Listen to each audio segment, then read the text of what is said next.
meron pong isang OFW natin na humihinging ng tulong na makauwi na kasi minumolest raw po siya ng kanyang among pulis. Ito naman sa Riyadh, Saudi Arabia. Si Christy Parahiso. Agad-agad ma-action natin. Sana po today maipulot na natin siya before it's too late. Idol, nandito po yung mother po ng OFW po natin. Katabi na po ni Attorney Hans. Magandang po si Ma'am Eden Paraiso. Ma'am Eden, magandang hapon po. Natatakot ako pulis ang amo niya. Masyadong hinipuan siya lagi. Tapos didinikit yung kanyang sa likod ng anak ko. Tapos kailan niyo po huling nakausap si kahapon pa po. Siyempre takot kami mga magulang. Di na po kami makatulog. Ito po naparating nyo na sa agency itong ganitong klaseng problema. Opo. Ang sabi po ng agency, hindi po makakawi ang anak ko kasi wala yung pong pamasahe daw niya. Kailangan sagutin namin. Wala po kami. 4 piece po kami. Diyos ko po. Ay, napakabalas. Okay. Secretary? Opo. Secretary Taktak. Yes, sir. Katabi ko po si nanay, sir. Balasubas tong agency na ito. Hindi mo muna rin pampauwin kasi kailangan pamasahe. Hindi raw po sila natatakot. Sabi po ng agency yung doon sa Saudi, hindi po solusyon si Sir Tulfo. Sabi po doon. It's okay. Ang importante po, mapalad tayo ngayong araw na ito. Andiyan mismo sa ating tanggapan sa radio show natin, si Secretary Taktak, na magkakaroon tayo agad-agad ng swift action. So, Secretary, pwede ho ba ito? Today mismo, mapulot na natin? Yes po, Sen. Gagawin po natin, nanay. Huwag kayong mag-alala para magawa ng action at maligtas yung anak nyo. Opo. Ma'am Christy, magandang hapon po. Ma'am Christy. Hello po, ma'am. Kukunin na po ako ng agency dito, ma'am. Kukunin na po kayo ngayon. Okay na, nanay. Okay. Opo, ma'am. Okay, salamat.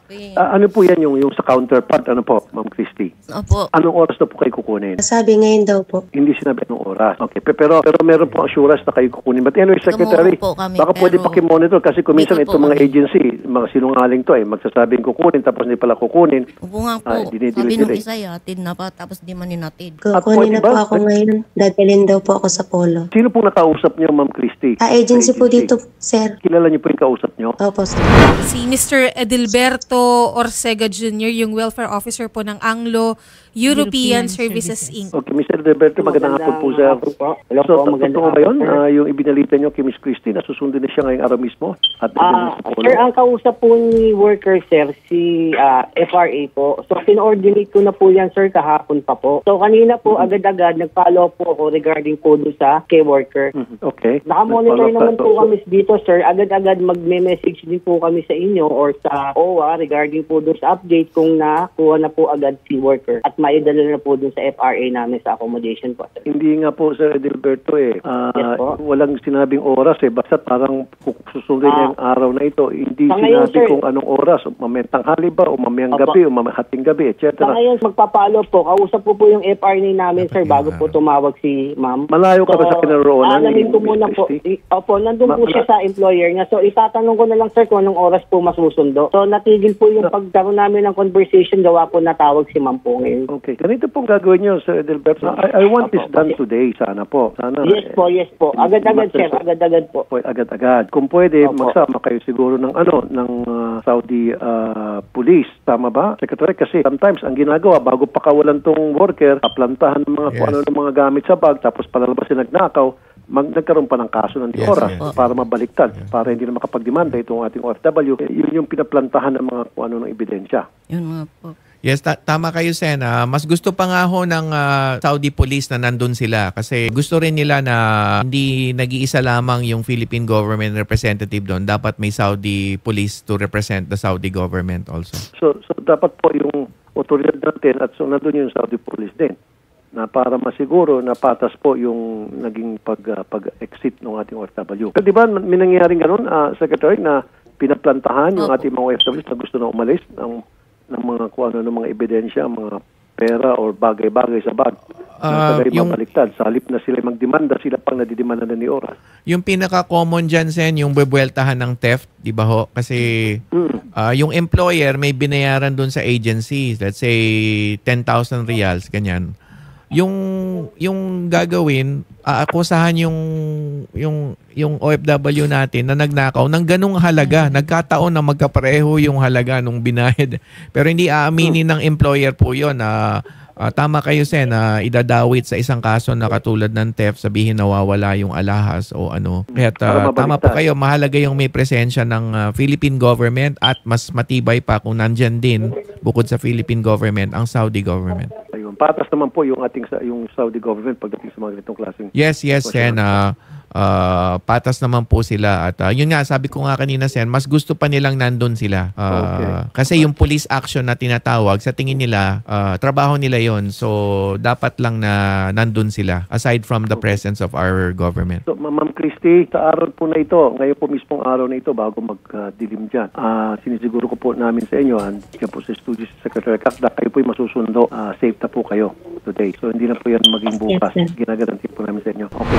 Christy, magpasalamat ka kay Sir Tulfo. Dahil kung hindi kay Sir Tulfo, hindi ka makakaano agad. At talagang di na kami makatulog dahil sa amo mong pulis. Pulis nga palang amo nito, tapos pulis ang pupunta. Pulis nga po. Okay lang po yan, Sen. Hindi po, basta nagbabantay yung tao natin. Hindi po, sa karanasan namin, Sen, hindi gagawa ng katiwalayan ng ang Saudi government side. Okay lang po yan, Sen. Hindi po tayo agrabyado dyan. Meron tayo mga tropa. Yes, nagbabantay din yung tao natin. Mabantay. So, today po. Okay, sige po. Maraming salamat po, Ma'am Eden. Okay na po yan. Ma'am Christy, ingat po kayo dyan. Salamat po kami, Sir, sa inyo. Siguro next week. Thank you. Salamat po, Sir Tulfo. Thank you. Secretary, kanina ko pa monitor yung comment section, at may point nga naman yung marami sa kanila sinasabi. Siguro meron kayong gagawin coordination sa ating DOLE na sana wala ng age limit dito sa ating bansa, Attorney Aina. Kasi ang nangyari nga, pag 30 years old na, 40 years old, malakas pa, gusto magtrabaho sa factory, hindi na tinatanggap. So, napipilitan silang mag-OFW. So, kung wala sanang age limit, meron naman ata tayong batas sa DOLE, through DOLE, na walang discrimination dapat, regardless of age, sex, gender, di ba? May age limit po tayo. May anti-age discrimination law as far as I know. So yes, may mga kaukulang implementing rules po yun, Sen. Yeah. And also, marami sa ating mga OFWs after 2 years, gusto nang bumalik na rito, and then sila ay may edad na 30 o 40. May programa ho ba ang ating DMW na para hanapan sila ng job dito na they don't have to go back? Sen, we are linked po with the DOLE at doon po meron tayong referral system kung nagnanais sila para makahanap sila ng empleo. Tutulungan sila sa either sa mga employers dun sa database ng DOLE or yung meron ding local recruitment agencies at meron din mga local peso managers na nagpapahiwatig sa DOLE na kung may naghahanap ng trabaho, i-refer po sa kanila, sa mga LGUs. Siguro, Atty. Aina, yes, sir. Sa mga susunod nating hearing sa DOLE, pag-usapan natin tong yung anti-discrimination law natin. Mukhang hindi yata na nasusunod to sa mga workplace. Yung equal opportunity dapat. Yes, sir. Kasi tulad sa Amerika, they make sure may nag-check na pagpunta sa isang kumpanya, hindi lang puro puti. Dapat merong puti dyan, merong itim, merong Asian. So halo-halo. At kung pwede, meron pa nga dyan na matanda na.